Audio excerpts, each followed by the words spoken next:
Hi, welcome to the small shed. This week on the Cyclekart I'm putting some rubber on the wheels. See you in a minute.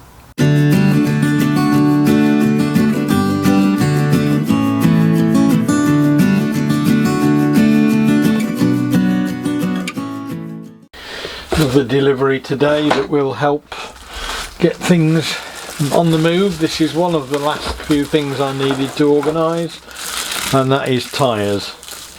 I have to say that when they arrived I did have second thoughts because they did seem awfully narrow, but I can see what the problem is now. They are squashed almost flat, so they're very deep that way but narrow that way. So we will chop them out of their straight jackets. Have a quick look. I can't do a lot with them until two things arrive. Firstly, the inner tubes, which I need to go with them, and secondly some tyre levers that I've got coming, because although I can do it with screwdrivers and things, it just seemed pointless as I can get the proper tool to do the job. And I know having fitted some bandsaw tyres the other day, I know that it's like wrestling with an octopus when you try and do this, because you need three hands at least and you've only got two. In this instance I will do what I did I think with the bandsaw, and that is clamp the wheel down to the table, and then that saves you having to hold one thing while you're working with the tyre irons. They look quite they look a bit more like a car tyre pattern. I could have gone wider. These are only 2.5 inch, the 2.5 17s. Now the rims are only 1.5, I think, 1.4s I think rims, so they'll be reasonably spindly on those. I could have gone higher. You can go up to about 3.5, 4 on these I think, and still fit them on the rim.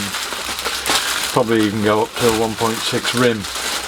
All of that adds weight, which is something I'm trying to avoid. It will mean that the thing grips far better, which is not necessarily what I want.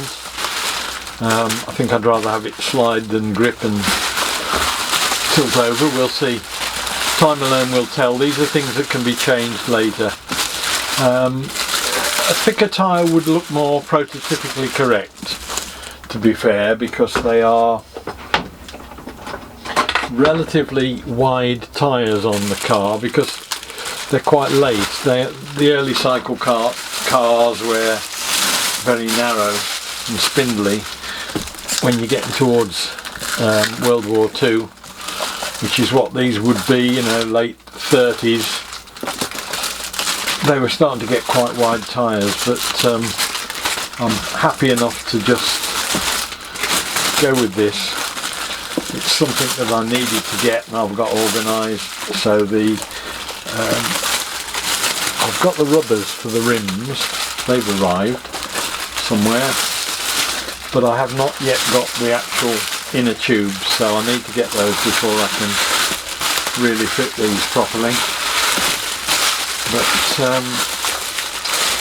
that's it. As I say, I did have a moment or two of panic when I saw them, because they were only 1.5 inches wide, but I can understand now why that is. And we'll get them all unpacked, let them warm up and get a little bit of shape back into them, and as I say, they should then come more to that sort of profile, which will be quite good. I think I'll be fine.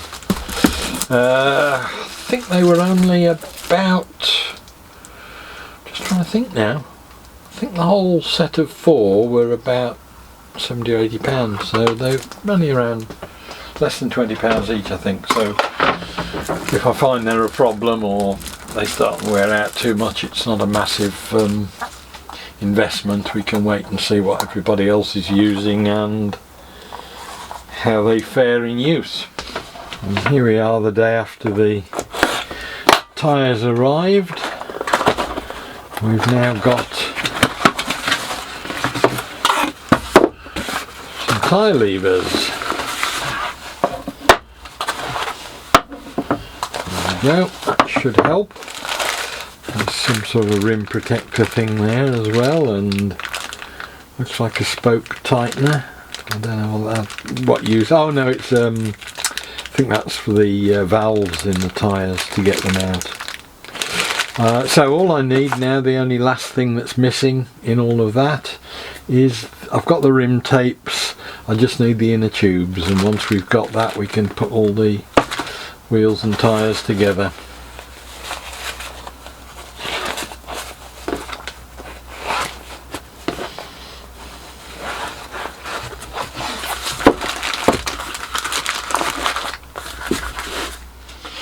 Okay, so I think the last of the wheel stuff has arrived today in the form of, I hope, the inner tubes.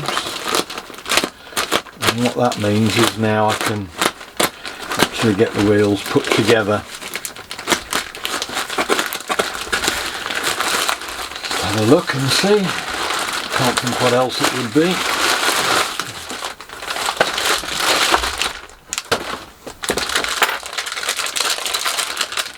Careful not to nick them with a knife.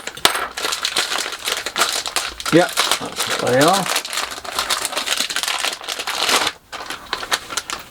Okay, so we can now make a start. Have a go at that. Right, so it's time to put it all together. I've got the rim tape to go on. That protects the spokes, or protects the tubes from the spokes poking through. I've got the inner tubes.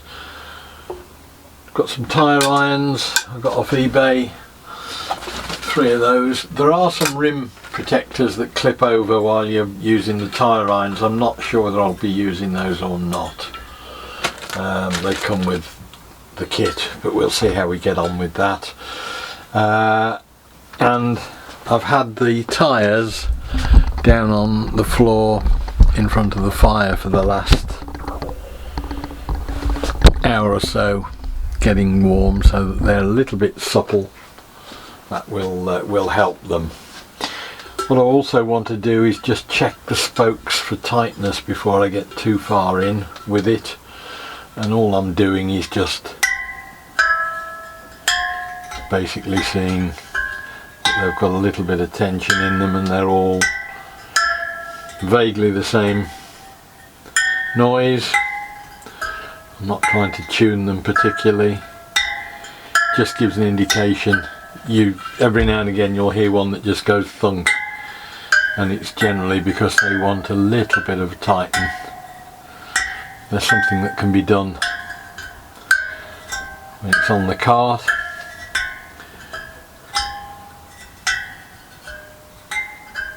Right, that's okay. So, hole where the adapter comes through for the inner tube. There's a hole on the rim tape, and we put the two together and pop that one on. That's the easiest of the lot. Again, just check while I'm putting the tape on to make sure that there's no rough pieces on the inside anywhere that could be catching later on. But that's the easy bit. You just essentially just slide that on, get the holes to coincide, and that's done that. Check it's seated all the way around properly and not like that, missing a bit.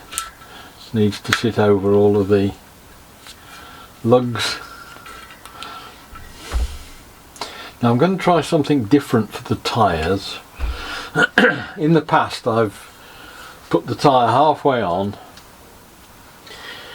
fed the inner tube into it, and then started to put it on by pushing that through the hole, tightening the nut on it and putting a little bit of air in it and then levering it on with tyre levers as it goes.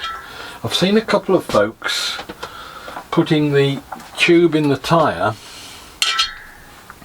and then zip tying the tyre up, and the advantage of that is that it keeps the two parts of the tyre together on the rim where you're starting to work with tyre levers, and so there's a lot less risk of trapping or pinching the inner tube with the tyre lever.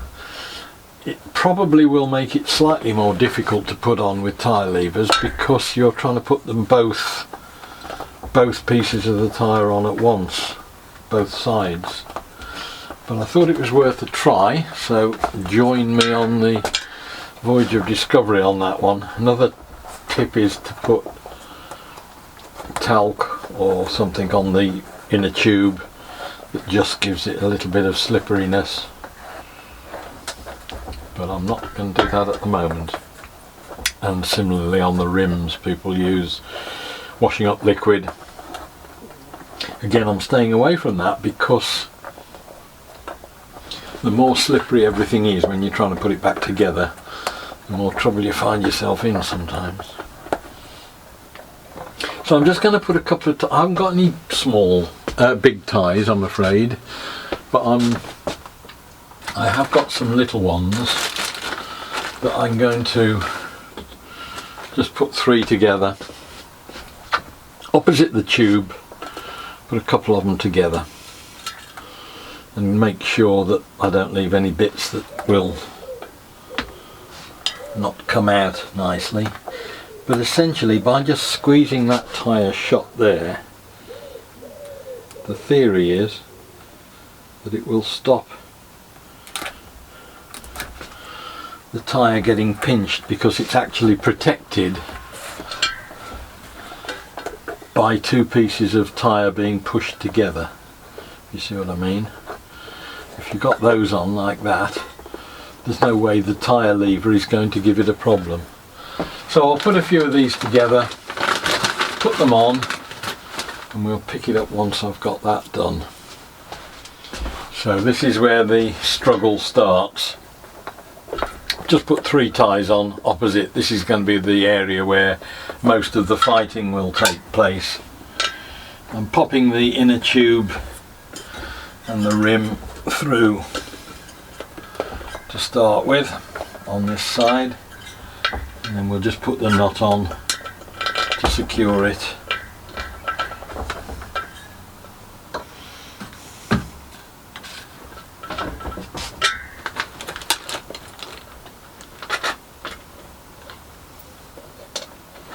There's a brass or metal covered with some sort of a coating that goes on first. That goes to protect the hole, protect the tube from the hole. That goes on the inside, I believe, and stops it getting any damage from that. Then we'll put one of the screws on, the nuts on to hold that in place.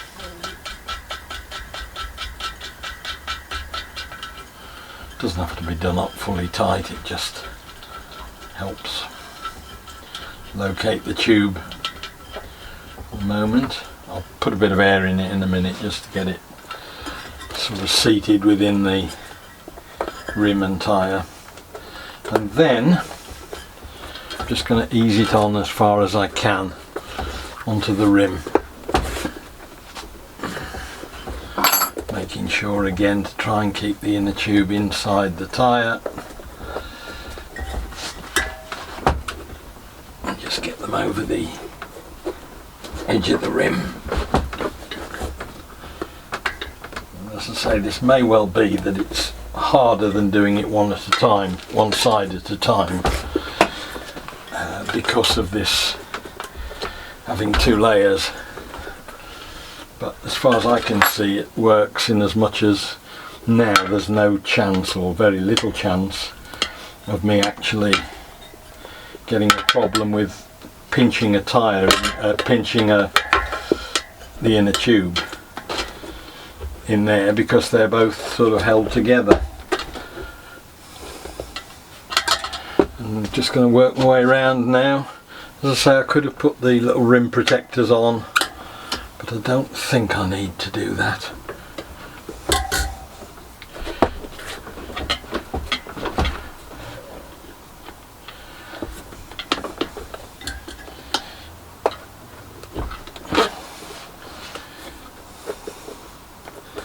Need to be like an octopus really to get these on properly. It helps having the 3 levers, and there will come a point when it's quite hard to get a lever in even.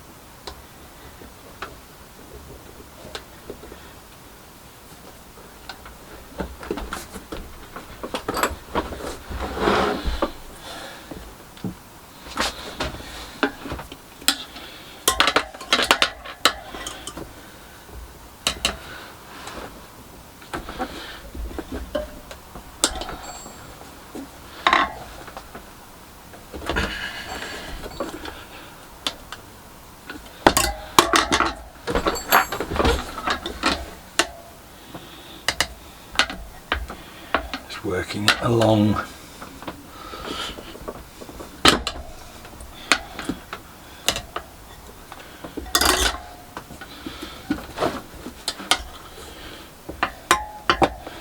go to the middle now and see if we can get that over.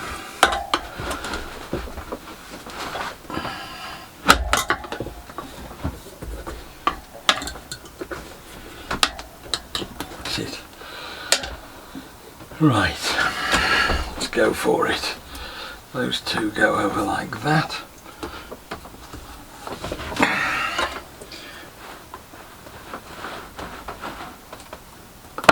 And we're in.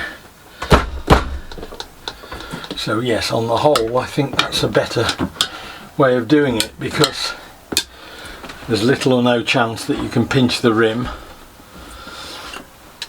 What I can do now is just snip these cable ties off and pull them out. Would have been better with a slightly bigger tie, I think, but they've served the purpose, and that should just pull out, which it does. So thank you, internet, for that one.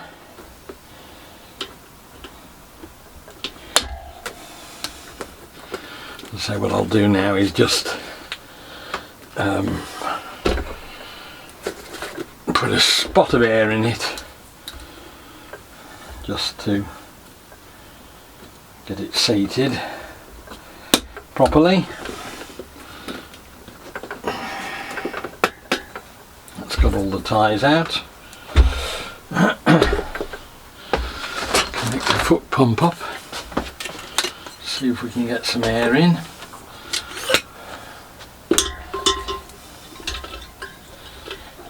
Make sure it will hold pressure as well, sort of a dual purpose.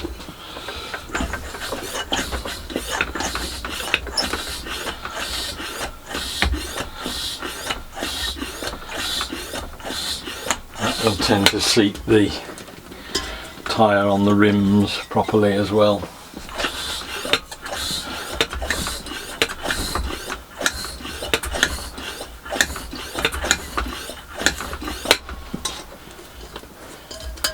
Make sure all of the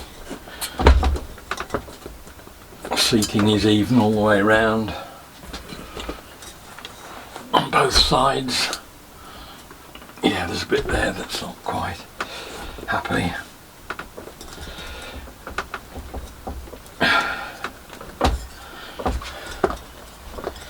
That's it.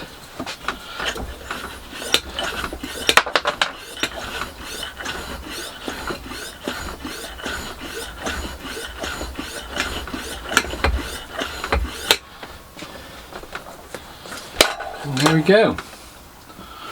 One tyre fitted, ready to go. I hope I'll get those up to a reasonable pressure, and then I can at least make sure that they're all alright. Put the second nut on and the valve cap cover when I've taken the pump off. But whilst it's a bit of a battle, it's relatively easy. It's easier than changing bandsaw tyres, I can tell you that now, because they're smaller diameter, so you don't get quite the amount of flex in them. So that's the bike tyre changing. We will now put that one down on the floor when we've got all the nuts back on, and get on with the other three. I'm sure you don't really need to see that. I was going to do the other one conventionally if I didn't get on very well with this method with the zip ties, but to be quite honest, I'm that happy with it, I think I'll do them all the same way. So that's our tyres, I hope. It's relatively easy to do. I've done all four in about an hour, and that was from a beginning of not really knowing what I was doing, other than remembering changing bike tyres on a push bike when I was probably 50 years younger. So it's not something that you need to worry too much about putting tyres on. I shall certainly use the zip tie method in the future. It's a little bit harder to get the tyre over the rim, but it certainly takes away any risk of pinching the inner tube with the tyre iron or levers, and pinching it between the rim and the actual lever itself. So I hope it was of interest. Look forward to seeing you next week when we'll be doing something different on the kart. I'll see you then. Bye!